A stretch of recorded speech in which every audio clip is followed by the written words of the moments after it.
रामचंद्र महाराज की जय।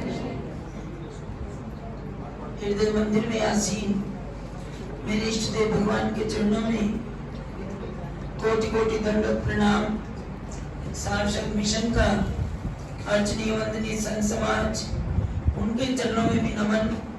गुरुदेव भगवान की परम प्यारी संगत, आज हम सभी दादा गुरुदेव श्री परमहंस दयाल जी के अवतरण दिवस के उपलक्ष्य में जो विशेष मासिक सत्संग आश्रम में होता है, उसमें सभी अपनी हाजिरी दे रहे हैं। और अभी आप सब ने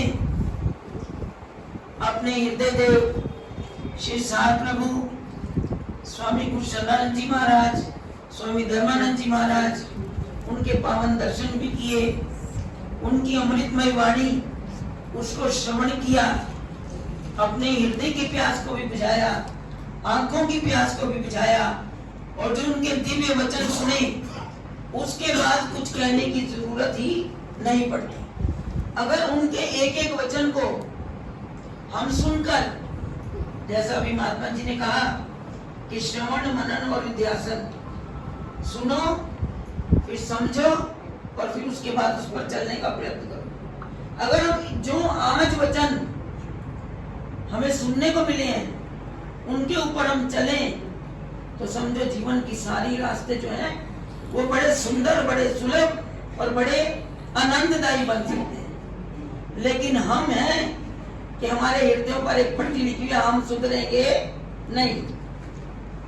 एक पट्टी लिखी हुई है जो हमने धारण किया हुआ कि हम सुधरेंगे नहीं, वही नजर आ रहा है। तो गुरु महाराज जी की कृपा, हम बैठे हैं जो बात के लिए, हमने तो कहा था महाराज जी के सत्संग के बाद कुछ सुनने की जरूरत नहीं है, बस उस पर अमल करने की जरूरत है। और महाराज जी ने जो भजन सुनाया कि नाथ मुझे छोटी सी पुस्तक मंगा दो, और जो जो कहा कि संसारिक वस्तुएं नहीं चाहिए, प्रभु भक्ति की वस्तुएं मीरा ने मांगी थी, हम वही मांग ले तो हमारा जीवन सुंदर बन जाएगा।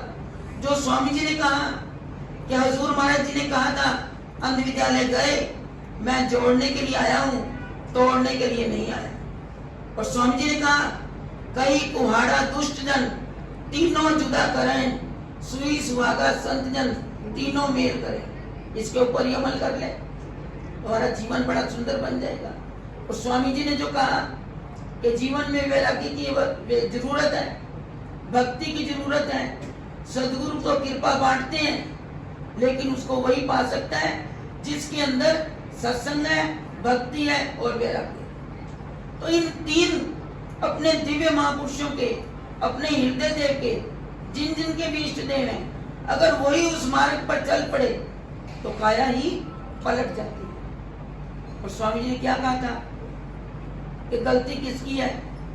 लकड़ी ने क्या कहा कि हमारी लकड़ी लोहे के साथ मिलकर हमें ही काट रही है।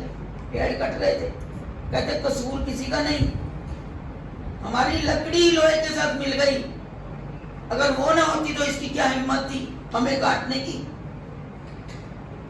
ये बहुत बड़ा उपदेश है, समझने वाले समझ जाएंगे,